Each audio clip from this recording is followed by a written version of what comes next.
ദൈവത്തിൻ്റെ അതിപരിശുദ്ധ നാമം മഹത്വപ്പെടുമാറാകട്ടെ. നമ്മളിന്ന് വായിക്കുന്നത് വിശുദ്ധ ലൂക്കോസിൻ്റെ സുവിശേഷം 10-ാം അധ്യായം 7-8 തിരുവചനങ്ങൾ. അവരോടൊപ്പം ഭക്ഷിക്കുകയും പാനം ചെയ്യുകയും ചെയ്തുകൊണ്ട് ആ വീട്ടിൽ തന്നെ വസിക്കുവിൻ. വേലക്കാരൻ തൻ്റെ കൂലിക്ക് അർഹനാണല്ലോ. നിങ്ങൾ വീട് തോറും ചുറ്റി നടക്കരുത്. ഏതെങ്കിലും നഗരത്തിൽ നിങ്ങൾ പ്രവേശിക്കുകയും അവർ നിങ്ങളെ സ്വീകരിക്കുകയും ചെയ്യുമ്പോൾ നിങ്ങൾക്ക് വിളമ്പുന്നത് ഭക്ഷിക്കുവിൻ. പരിശുദ്ധ തൃത്വ ഏകദൈവത്തിന് സ്തുതി. കൂലിക്കർഹനായ വേലക്കാരൻ ചെല്ലുന്ന പട്ടണത്തിലെയോ ഗ്രാമത്തിലെയോ ഏതെങ്കിലും ഒരു വീട്ടിൽ തന്നെ താമസിക്കുവാനും ആ വീട്ടുകാരോടൊപ്പം ഭക്ഷിക്കുവാനും പാനം ചെയ്യുവാനും, അങ്ങനെ സ്ഥിരതയുള്ള സ്ഥലത്ത് നിന്നുകൊണ്ട് ആ സ്ഥലത്തെ വേല ചെയ്യുവാൻ ആവശ്യപ്പെടുന്ന നമ്മുടെ കർത്താവ്, നിങ്ങൾ പോകും വരെ ഒരേ വീട്ടിൽ താമസിക്കുവാനും വീടുകൾ തോറും ചുറ്റി നടക്കരുത് എന്നും ആവശ്യപ്പെടുന്ന യേശു.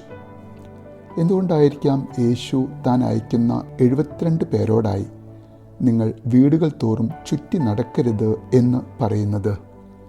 നല്ല സൗകര്യം കൂടിയ താമസ സ്ഥലവും നല്ല ഭക്ഷണവും അന്വേഷിച്ച് നടന്നാൽ അയക്കപ്പെടുന്ന പ്രധാന ദൗത്യങ്ങളിൽ നിന്നും ശ്രദ്ധ മാറിപ്പോകും എന്നുള്ളത് കൊണ്ടായിരിക്കാം.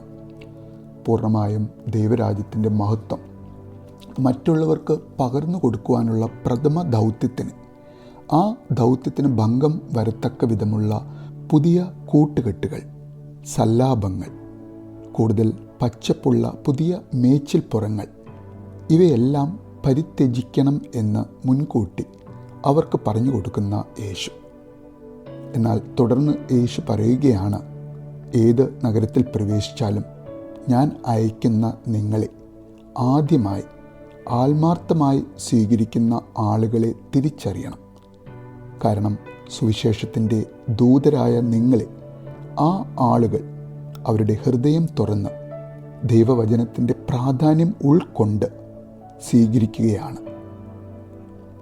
അഹങ്കാരമില്ലാത്ത ലാളിത്യവും വിനയവും മുഖമുദ്രയാക്കിയിട്ടുള്ള ശിഷ്യത്വത്തിൻ്റെ മക്കളാകണം നിങ്ങൾ ഓരോരുത്തരുമെന്ന് അന്ന് ആ 72 പേരോടും ഇന്ന് അവനെ പരിചയപ്പെടുത്തുന്ന നാം ഓരോരുത്തരോടും പറയുവാൻ ആഗ്രഹിക്കുന്ന യേശു, ദൈവമൊരുക്കുന്ന ആളുകളെ തിരിച്ചറിയുവാനും അവരെ സ്വീകരിക്കുവാനും, അങ്ങനെ ദൈവമൊരുക്കുന്ന വഴിയിലൂടെ ദൈവിക കരുതൽ നമ്മുടെ ഭവനങ്ങളിൽ പ്രവേശിക്കുവാനും, നമ്മുടെ ഹൃദയങ്ങളെ തുറക്കുന്ന നല്ല ബന്ധങ്ങൾ, നമ്മെ ദൈവത്തോടടുപ്പിക്കുന്ന നല്ല ആത്മീക ബന്ധങ്ങൾ കെട്ടിപ്പടുക്കുവാൻ നമുക്ക് ഓരോരുത്തർക്കും സാധിക്കട്ടെ എന്ന് ആഗ്രഹിക്കുന്നു, പ്രാർത്ഥിക്കുന്നു. നല്ലൊരു ദിവസം നേരുന്നു.